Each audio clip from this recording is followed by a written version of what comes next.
Hello everyone, I'm the Game Catcher, and it's finally time that I do my post-Med Faire vlog, which I know it's been about a month since the Medieval Faire actually happened, but I have reasons for delaying putting this one out, and things might get a little heavy towards the end of things, but bear with me, huh?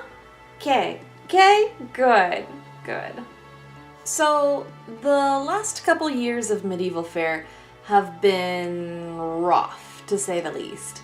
Mostly because of weather reasons, more than anything else.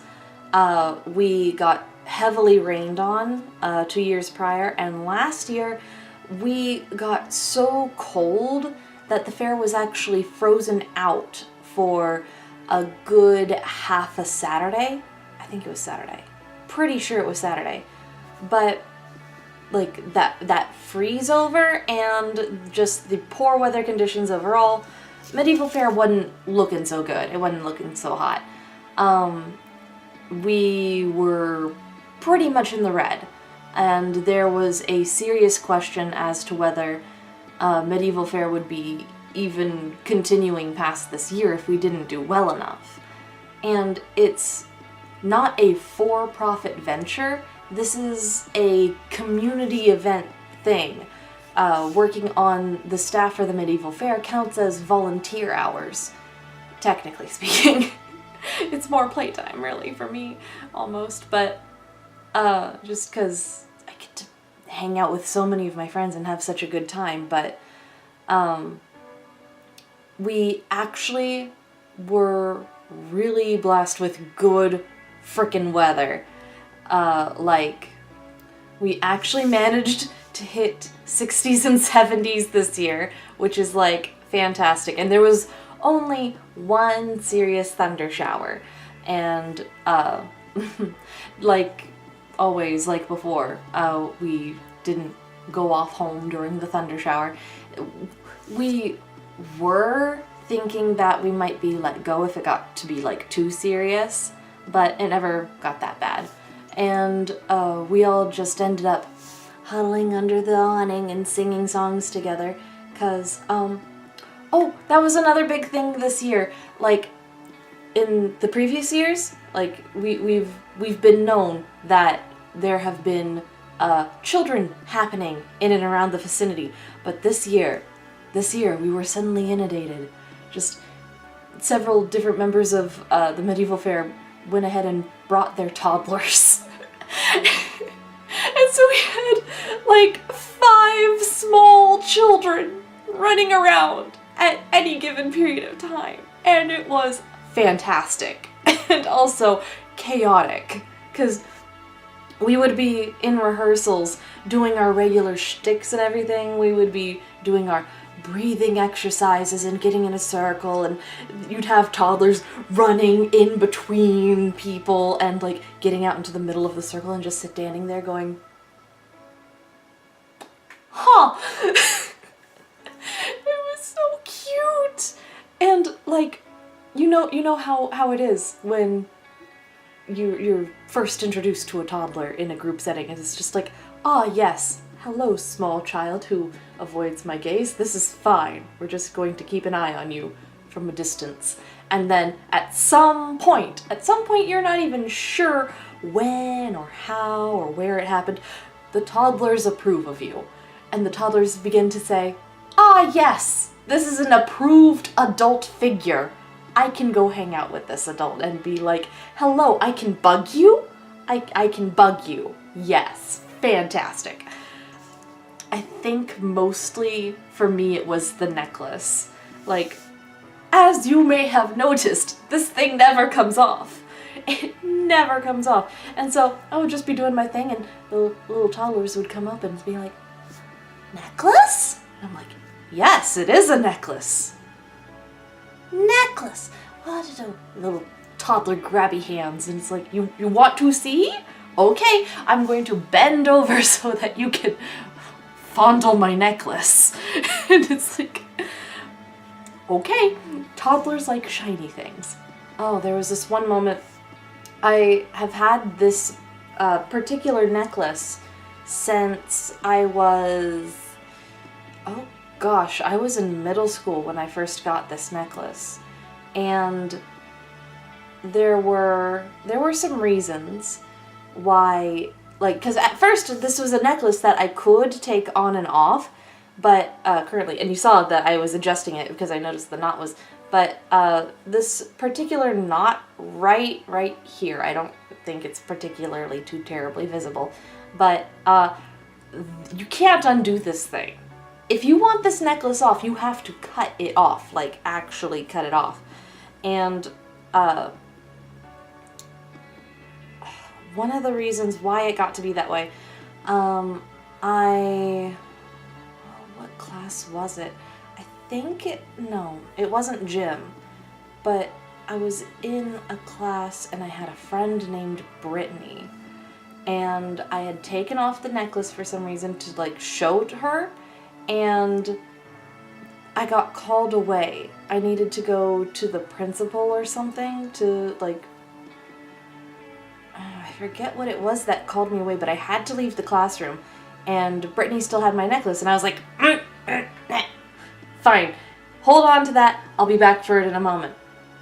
And I got back, and she had popped it out of its little silver setting. And she's like, I don't know why I did that. It just seemed like a cool, I thought I could do it, and so I did, and ha, I did it. And I'm like, you little motherfucker. It wouldn't go back in. It wouldn't go back in. You have to find a very specialized jeweler with a very specialized laser in order to get this to set back in. And so I didn't have it for like a year or two because she popped it out of its setting. And then there were other reasons, which, I mean, so I suppose if we're gonna get heavy in this particular thing, just because reasons why I delay things and everything, if it gets to be too heavy. But if it's gonna get heavy in this particular vlog, I might as well go full in. But my mother had a habit of stealing my necklaces. Like, it's a weird thing to talk about, but she just didn't like it when my dad would give me things. And one of the things that my dad was particularly set on was that every girl deserved to have a good set of necklaces so that you had pretty things to wear when you had special things to go out on. And so for my birthday and stuff, he would give me a shush phone. I understand. One year it was a beautiful Celtic cross set with amber. Another year it was a pearl necklace, because every woman needed a pearl necklace, or so he said. And then another year it was this. And it was just a thing where if I took my necklaces over to my mom's house and took them off to go to bed or took them off to take a shower, they would go missing. And I just wouldn't be able to find them. They weren't where I left them. They weren't anywhere in the house. And I didn't really have any idea what was going on, except for this one time I was set to cleaning my mother's bathroom. And I just happened to be cleaning the countertop, and I noticed that my pearl necklace that my dad gave me was in her jewelry box. And so I thought, oh. And so I took it back. And I never said anything, but I took it back. And I brought it back to my room, and I forget exactly where I put it, but I thought I hid it fairly well. And I woke up the next day and I couldn't find it. and it just wasn't something that we talked about. But it was just one of several things, and like there is certainly a steady argument to be made that I could have just been imagining things, but if you know the situation and take everything into account, it's not something I would put past her. But anyways, so I was very determined not to lose this one the same way. And so that is one of the reasons why once I got it set it back into its setting and everything, I tied the knot so that it would never come off. Not when I slept, not when I showered. This is a permanent fixture on my body. It is a part of my body now. And so, lo and behold, after a good 10 years of wearing it, the waxed cord had started to wear thin. And so getting back to toddlers, one of the smaller toddlers was looking at it and he pulled, and I was like, oh, because the part of the wax cord where it had gotten thin had snapped. And so he came away with my necklace in his hand, and I'm just like, oh, that's funny. Can I have that back, please? And he's just like, no. And he starts walking away with my necklace, and I'm just like, ah!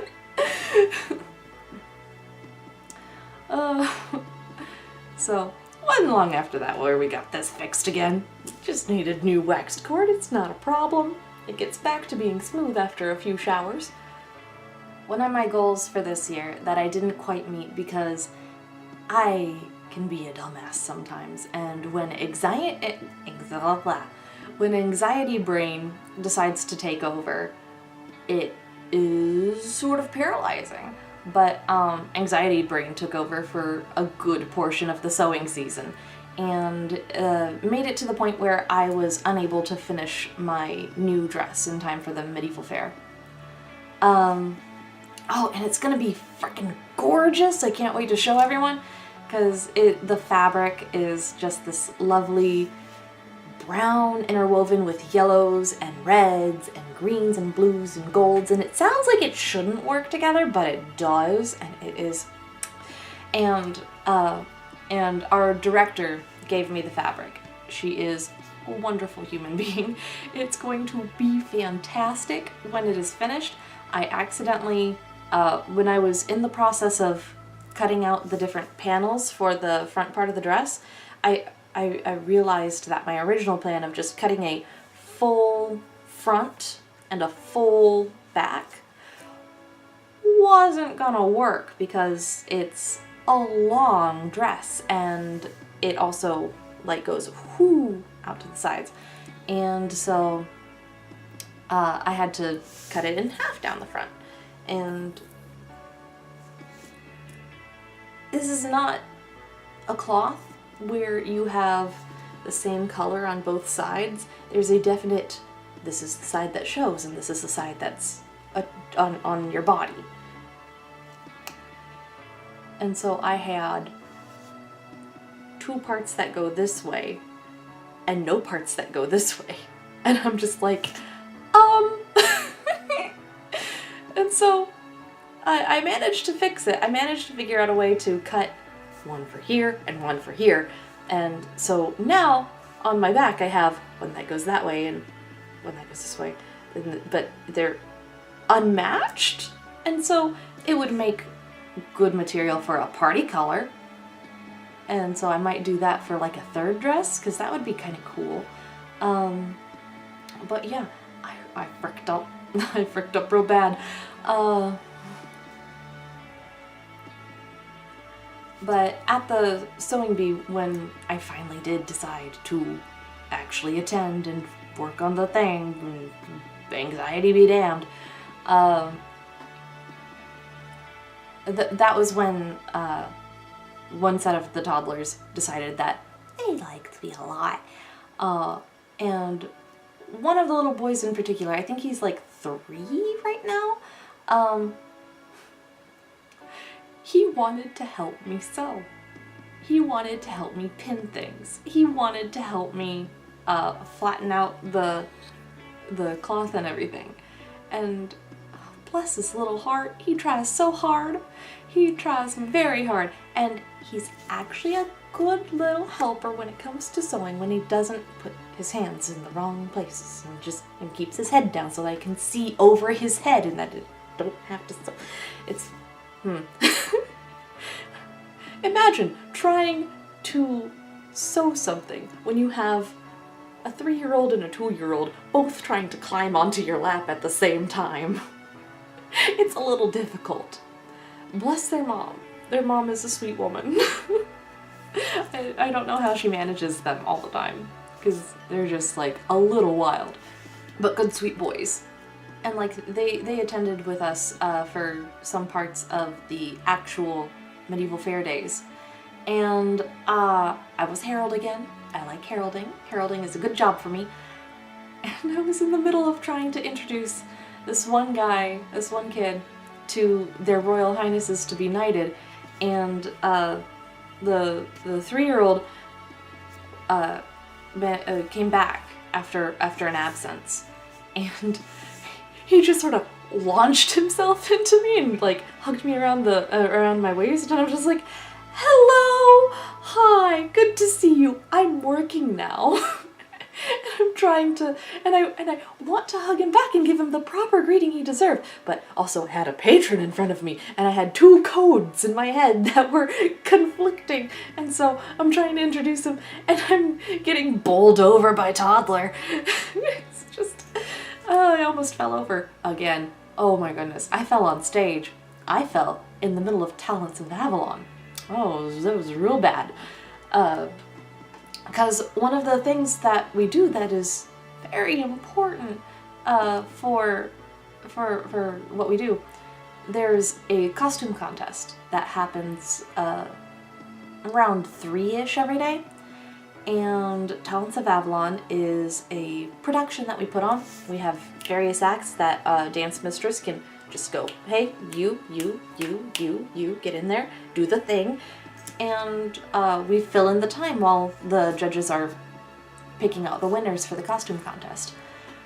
And, oh, bless her heart, we were supposed to dance Mary Peeped Out of the Window, which is a extended and more complicated Black Nag. And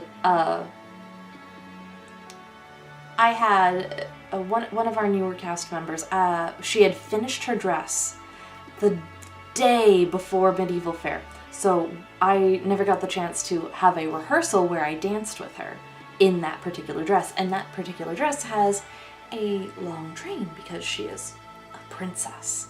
And so as a princess, of course, you have to have a long train to show that you have the money. And it was a really good dress. It was very pretty. And I just was not able to watch my footing.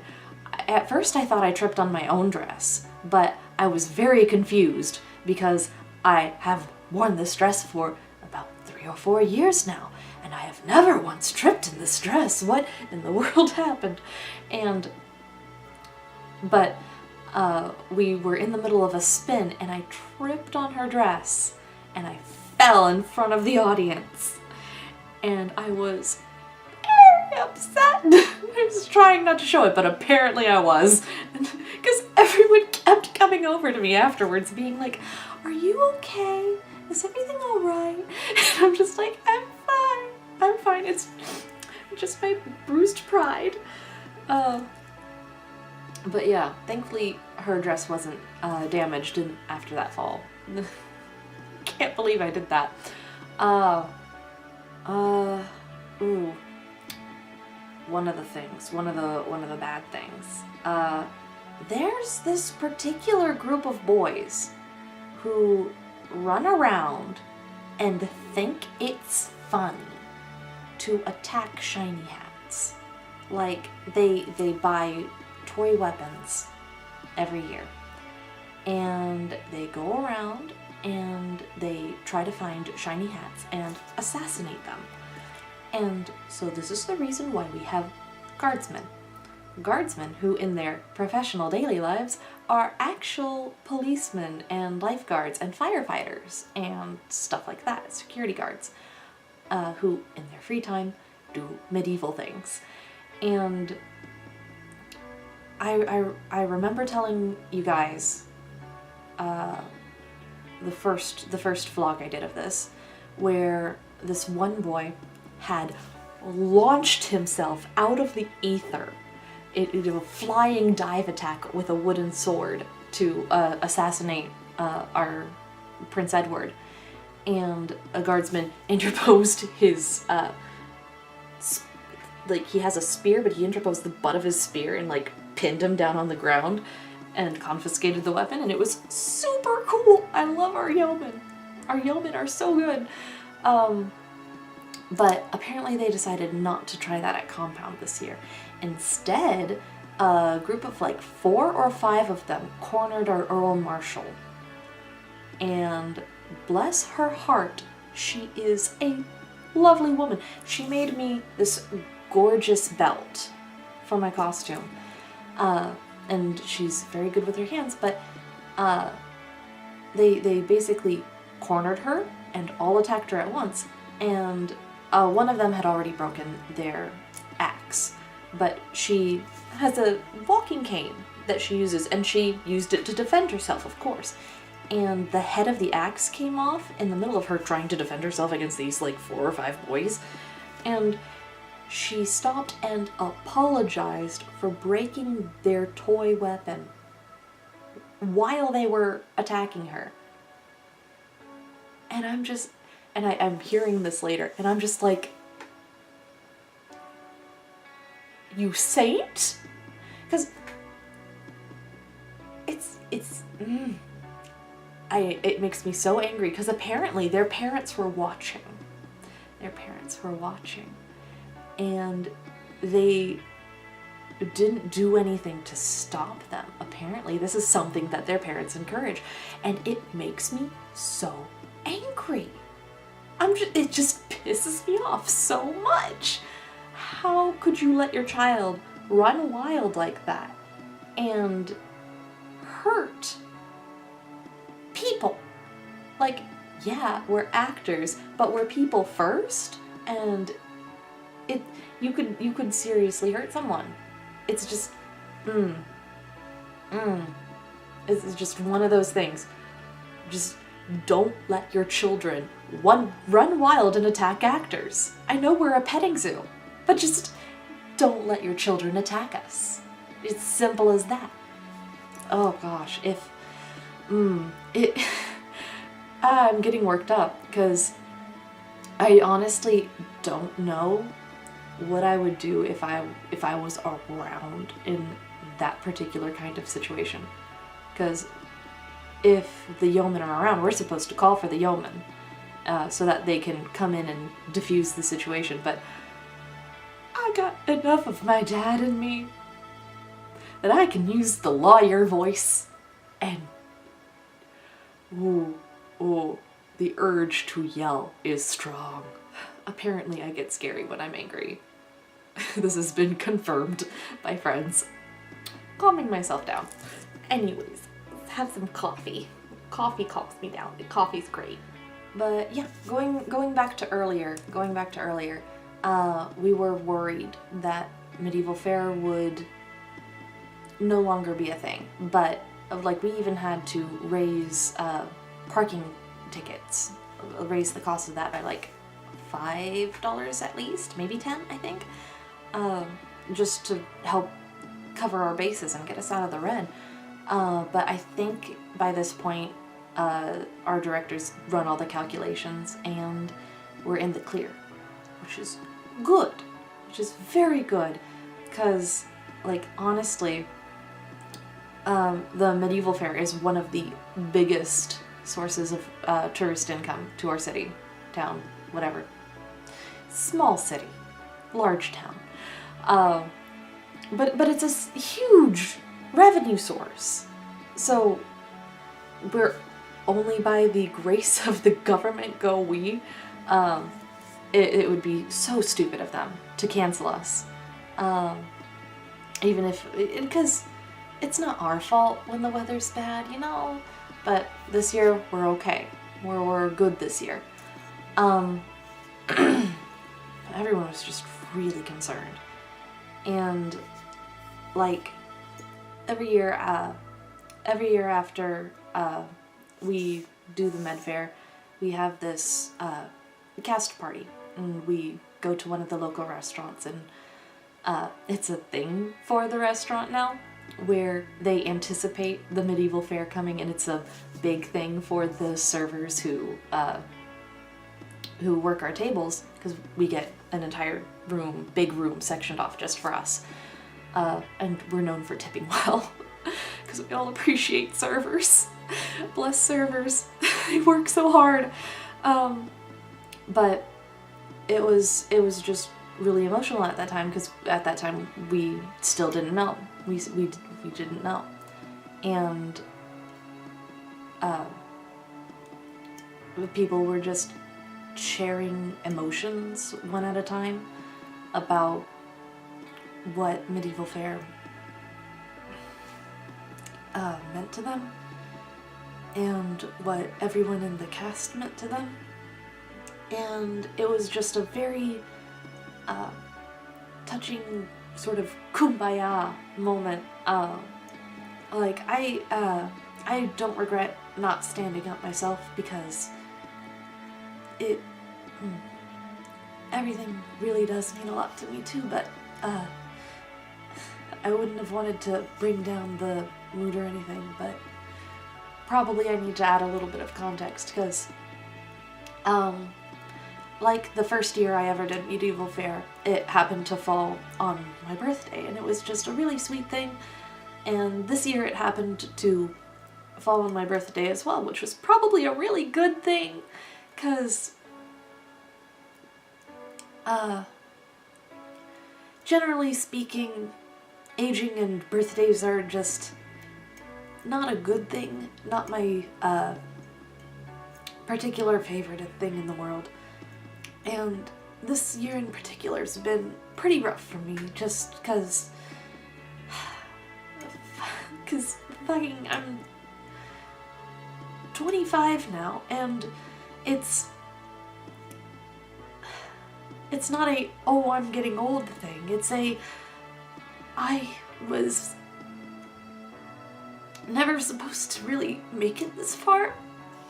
I never really planned to get this old. I never planned to really be around here when I was still 25. I never planned to be here. I only really planned as far as, like, going to school, going to college, getting a college degree, and after that it was just a blank. There was no expectations. I didn't have any plans or ideas for what I wanted to do or anything, and it's like that feeling you get when you overstay your welcome, I guess. But I did Medieval Faire my freshman year of college, and then, because I had plenty of time, I was only taking 12 hours, and most of those were just entry level, and so I had time. And then I did 18 hours for sophomore and junior/senior year, because I only stayed in college for like 3 years. And so combination of anxiety and also just being overwhelmed by coursework, I stepped away from Medieval Faire so I could focus on doing my schooling. And after graduating, I was having a pretty rough time. Like, I had a lot of mental health regression during my capstone semester, and after graduating, it was big depression time, and I literally had no idea what to do with myself. That was around the time where I started this channel, because the only thing that I could really get myself to focus on it to any real degree was video games. Fucking, that's what I fall to in my depressions, is if I can focus on a narrative, then at least it's something, and I'm not just being a useless heap on the floor or anything. And it gave me something to focus on and something to look forward to. And I was still planning on living in this area, and so I thought, as well during that time, hey, maybe I can get back involved with Medieval Faire. I loved Medieval Faire. I missed it. And I didn't know if it would be okay, if I would be able to get back into it and have a nice reception after being gone for a couple of years. But I went, and immediately, freaking immediately, I happened to meet in the auditions one of the people who would become one of my absolute best friends. And it just kept getting better from there, because then soon after that I met another one of the people who'd become one of my absolute best friends, and technically I'd already met her, I just didn't notice her because she is so good at erasing her presence. And it just kept going, and I kept meeting people who I didn't realize at the time, but who would become so important. And I wouldn't go so far as to say Medieval Faire saved my life or anything, but I have definitely met all of my best and closest friends through it, and definitely my life would be a lot emptier if I hadn't gotten involved with the Medieval Faire. And it's impossible to explain how much it means to me, and it was actually very important that I was so busy and so distracted with Medieval Faire and being surrounded by all of these people that I care about during that time, because otherwise I probably would not have been in as good a place. And just, certainly it's been a bit of a trial in the months leading up to and the days coming away from that particular weekend, but I think things are starting to calm down now in the headspace and everything, so I think I'm pretty much okay now for a while. But me not replying to things and being spotty with uploads is partially because I got extremely busy, partially because I was trying to distract myself any way possible, and just anxiety brain and stupid things, and I keep reaching points where I think I'm gonna be okay, and then everything goes whoosh off to the side again. But mental health is like that. It's never the way you want it to be, where it's just steady up curve. It goes up and down, and you have your good days and your bad days and your good weeks and your bad weeks and your good months and your bad months. It's just But yeah. Little heavy topics, little heavy touch and go there for a bit, but yeah, so Medieval Faire was fun and good, and I am so glad that I'm a part of it. I'm really looking forward to having that dress finished for next season. And maybe sometime soon I'll even be able to finish it up and model it for you guys, which would be awesome. And also, I really, really need to make a Lady Maud styled hat, because her hat is so fashionable, and if I had a hat like that, I wouldn't have to wear a veil. That's my main goal here right now, is 1, to be as fashionable as Lady Maud, and 2, not have to wear a veil. I don't like veils. I want my hair to fly free in the wind while I fire arrows into the sunset.